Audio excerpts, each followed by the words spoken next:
Marvel fans, comic geeks, and all nerds in between. My name is Megan, and I am here with another character breakdown. And in the spirit of Spider-Man Brand New Day being right there, I thought, what a good time would it be to talk about some of his villains that we will see in the movie. Keep in mind, we don't know how big of a role they have. We don't know how long they'll be on screen. But I think it's pretty cool that you know a lot about these villains before heading into the movie. So today we're going to talk about Lonnie Thompson Lincoln, who is Tombstone. So our boy Tombstone first appeared in Web of Spider-Man number 36 in November of 1987, and he was created by Gary Conway and Alex Suviak. Lonnie Thompson Lincoln, better known as Tombstone because his middle name is Thompson and he looks a lot like he crawled out of one, is one of Spider-Man's most dangerous mob bosses. He's towering, he's albino, he's bulletproof, and he's permanently whispering thanks to the damaged vocal cords. Tombstone somehow manages to be one of the scariest people in a room without ever raising his voice.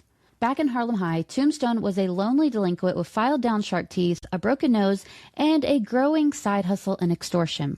The only person who treated him like a human being was fellow student Robbie Robertson, right up until Robbie wrote an article exposing Tombstone's crimes. Tombstone responded with the timeless conflict resolution strategy of threatening him until the story disappeared. Years later, Robbie, now working for Philadelphia Inquirer, accidentally witnessed Tombstone murder a mob informant. Faced with the choice of testifying or staying alive, Robbie chose breathing. He fled to New York, eventually becoming editor-in-chief of the Daily Bugle, while Tombstone spent the next 25 years building a reputation as one of East Coast's most feared mob enforcers. He got arrested plenty of times, but actually convicted pretty much almost never. Somewhere along the way, Tombstone had a daughter, Janice Lincoln. Rather than teaching her baseball or bike riding like some parents, he taught her scams, theft, and organized crimes. Surprisingly, he also paid for her law school because every proud father wants options. The one option he did not want, her becoming a supervillain. Naturally, she ignored him and became Beetle. Since you know a little bit about him now, why don't we talk about what Tombstone's powers are? Tombstone possesses superhuman strength, strong enough to lift around 6 tons, to be more accurate, enhanced reflexes, and skin so dense it's effectively bulletproof. What about extreme heat? He's fine. Extreme cold? Also fine. But electricity? Mostly irritating.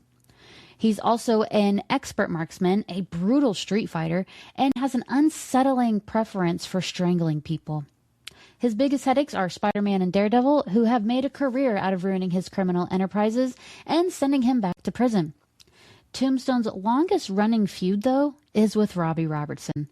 Their decades-long rivalry includes murder confessions, prison transfers arranged purely for revenge, helicopter escapes, surviving a fall into a river, hiding out in an Amish farm, and Robbie eventually stabbed Tombstone with a pitchfork.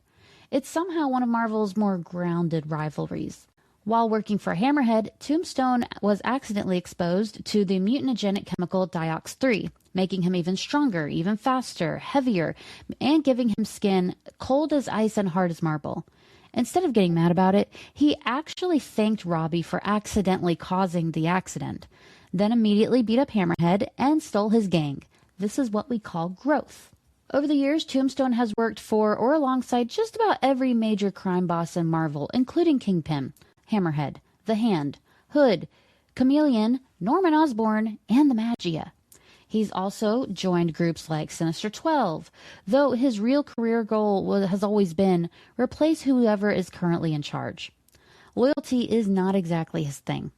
He's crossed paths with nearly every street-level hero imaginable, like Spider-Man, Daredevil, Punisher, Moon Knight, Luke Cage, Iron Fist, Deadpool, Scarlet Spider, Gambit, Cloak and Dagger, and many more.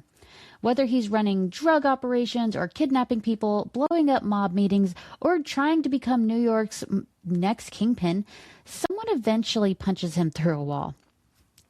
Despite being one of Marvel's more tougher gangsters, Tombstone has had some bizarrely bad luck. He's been electrocuted, he's exploded, he's vanished into the Dark Force dimension because who hasn't done that? He suffered a heart attack during a bank robbery, which was awful timing, escaped prison only to break the neck of the guy who helped him escape, which is rude, and somehow kept getting dragged back into Spider-Man's orbit. In recent years, things have gotten weirdly wholesome, I guess. Tombstone discovered his daughter Janice was dating Randy Robertson, who is, if you're keeping up, is Robbie's son. After both dads unsuccessfully tried to break them up, they were forced to work together to rescue the couple from Madame Mask and Crime Master. Eventually, both accepted the relationship, proving even lifelong enemies can call a truce when their kids refuse to cooperate. At Janice and Randy's wedding, Tombstone was shot by rival crime boss, revealing that he'd somehow lost his trademark bulletproof skin. Spider-Man, who was attending as Peter Parker, who was just there as Randy's best friend, saved his life, though things got complicated when Peter briefly unplugged Tombstone's life support while under Norman Osborn's corrupting influence. Doctors revived him anyway, because at this point it takes a lot more than that to keep Tombstone down. The man has been exploded, for goodness sake. And even now, in current Marvel Comics, he is still a problem. He is still trying to take over the underground gangster world of New York. And there's just no stopping this guy. For all his betrayals, power grabs, and endless crime boss ambitions, Tombstone remains remarkably consistent. Every time a criminal empire collapses, he's already filling out the application to become the next guy in charge. And if someone else gets there first, well, remember when I said he has the shark teeth? I guess that's what those are for. So that is a brief breakdown of Tombstone. He is one of the bigger Spider-Man villains that I think is one of the bigger threats. And I'm very excited to see him in live action because I think the casting choice was fantastic. So with that being said, I hope you enjoyed this episode. I hope you will like and subscribe, and I hope you have a marvelous day.